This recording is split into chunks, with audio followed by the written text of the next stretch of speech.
The two cricket teams. That would be that would be quite a dream. Having said that, may I now invite Adani Rajnath Singh ji? Okay.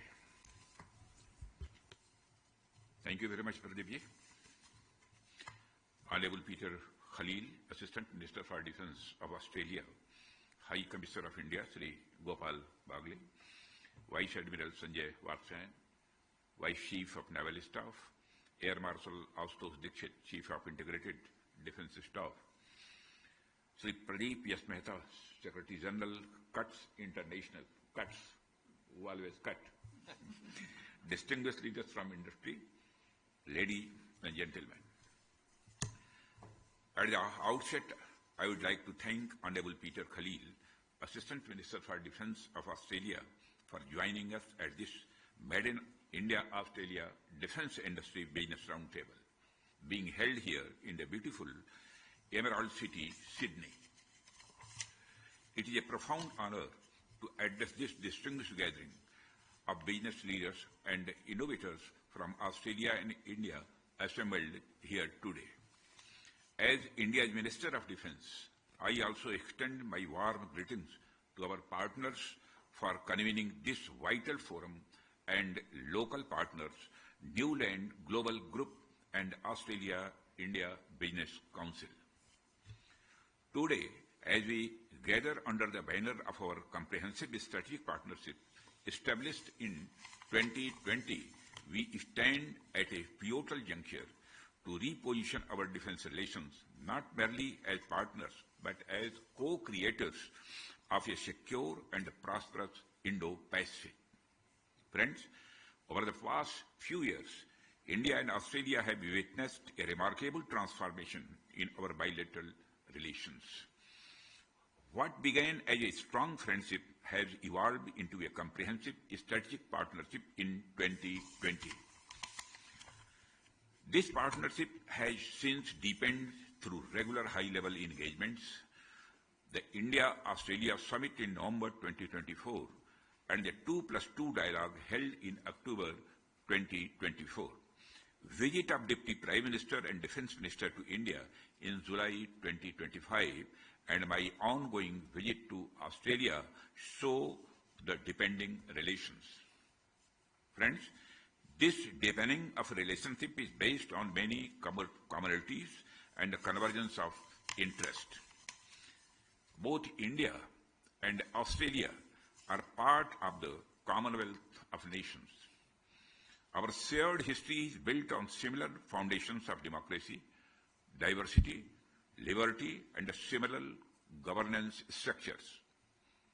Friends, I firmly believe that a strong and cooperative bilateral relationship between nations is largely based on three important pillars: a forward-looking government-to-government collaboration, a good civil society or people-to-people relationship, and a healthy convergence of business interests. As I mentioned earlier, our governmental frameworks are robust and getting further strengthened. On the people's front, we have a big Indian diaspora here in Australia, which is complemented by a good Australian presence in India. And yet, our defence industrial partnership, based on joint research and development, innovation, co-creation, and co-production, still has an untapped potential. It is in this context that I see this forum as an important instrument to make India and Australia natural allies in business and industry too. Friends, as I see it, this potential nature alliance has compelling economic reasons to be successful and mutually beneficial. Australia excels in niche technologies, quantum systems, autonomous underwater vehicles, and advanced maritime surveillance. India, on the other hand, offers vast manufacturing scale and economies, software prowess, and indigenous capabilities in sectors such as shipbuilding, missile technology, and space.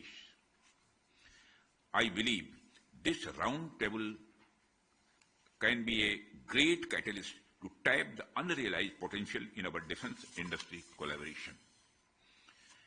India is on a transformative journey of structural reforms, particularly in manufacturing, propelling our growth trajectory.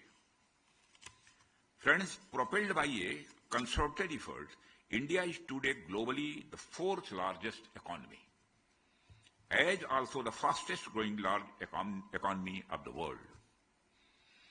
India's economic resilience can also be seen from the fact that when the world is witnessing increasing barriers in trade and geostrategic instability, India's economy has been consistently posting above 6.5% growth rate annually. As regards Indian defense industry, India's defense production touched rupees 1.51 lakhs crore, which is approximately $18 billion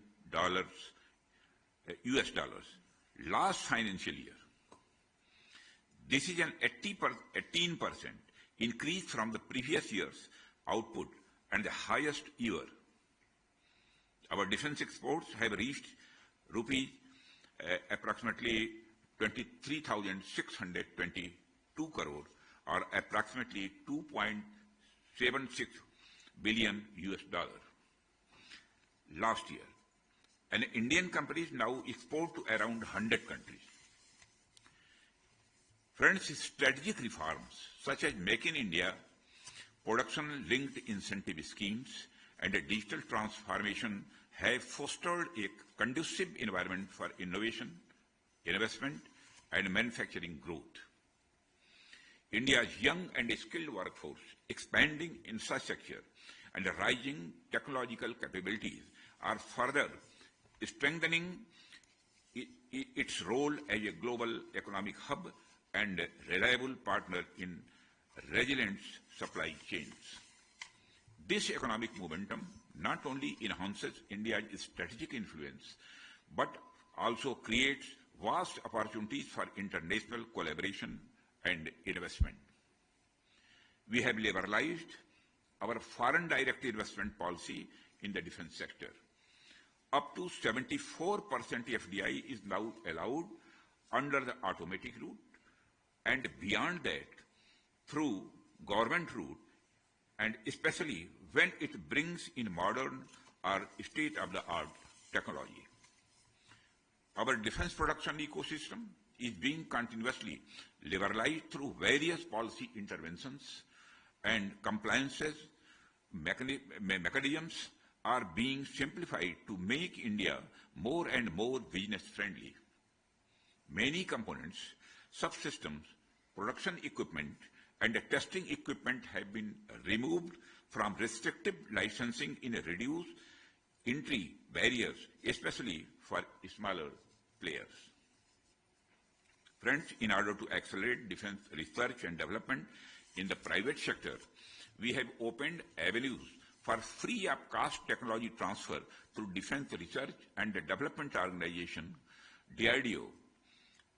And there are attractive schemes for development of cutting-edge and frontier technologies put in place to encourage research and development in defense, and they are giving excellent results in recent years.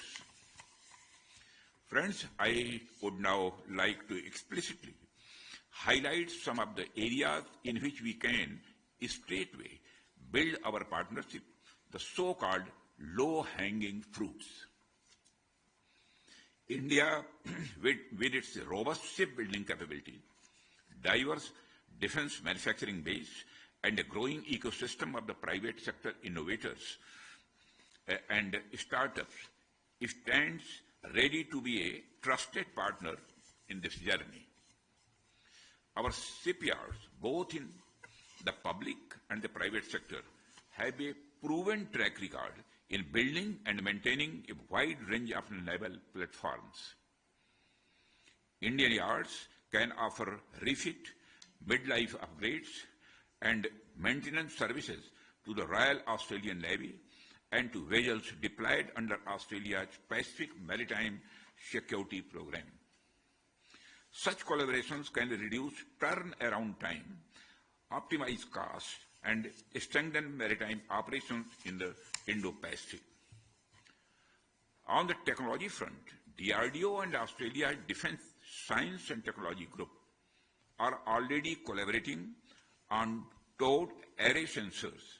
Later this year, collaboration in fields of quantum technology, artificial intelligence, cyber security, information warfare, and advanced science and technology are set to be explored. India welcomes the Australian companies to partner with Indian industries to co-develop and co-produce high-end systems, including propulsion technologies, autonomous underwater vehicles, flight simulators, and advanced materials.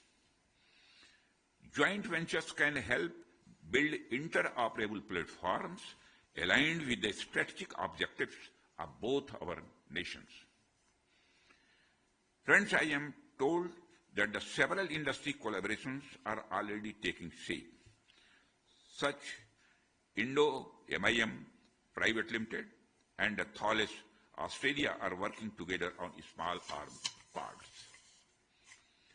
Tata Advanced System has tied up with WE Plot Proprietary Limited on uncooled sites. Munitions India Limited is collaborating with Equisport in the primer segment. These examples show how our industrial ecosystem complement each other and how businesses can become the driving force behind government-to-government strategic intent. Their collaboration paves a roadmap for other companies to collaborate further. Defense sector companies of Australia, some of which are also present here, have great scope to collaborate with their Indian counterparts.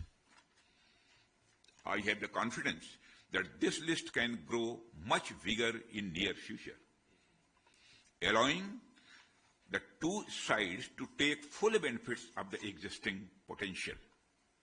I am very happy that the Australian side has proposed a reciprocal provision of defense articles and services (MU) to streamline procurement, technology transfer, and G2G collaboration, government-to-government collaboration. We welcome this initiative. Importantly, Australia has identified India as a top-tier partner, removing certain regulatory barriers to enable easier technology sharing. This is a testament to the trust and confidence that binds us. Friends, huge opportunities loom before us. The opportunity of co-production of naval vessels and subsystems, ship repair, refits, and MRO support in India for Australian and partner nation vessels, joint research and development in autonomous systems, underwater sensors, green shipbuilding technology, setting up MRA hubs in Australia, supported by India's skilled force, supply chain integration, leveraging India's cost advantages and Australia's innovation leadership beckon our two industries to join hands. By diversifying supply chains, building joint capacities, and investing in skills and innovation, our two nations can together contribute to a resilient, secure, and self-reliant Indo-Pacific.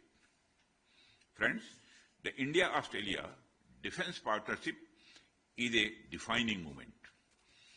The convergence of our strategic interests, combined with the energy of our industries and the vision of our leadership, gives us a unique opportunity to shape the future together.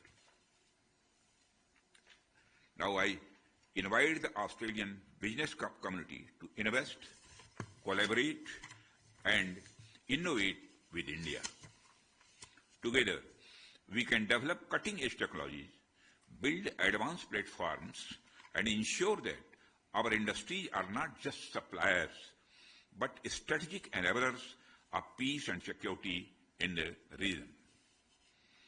Let us seize this moment to build a partnership that is not only economically beneficial but also strategically transformative. Thank you very much.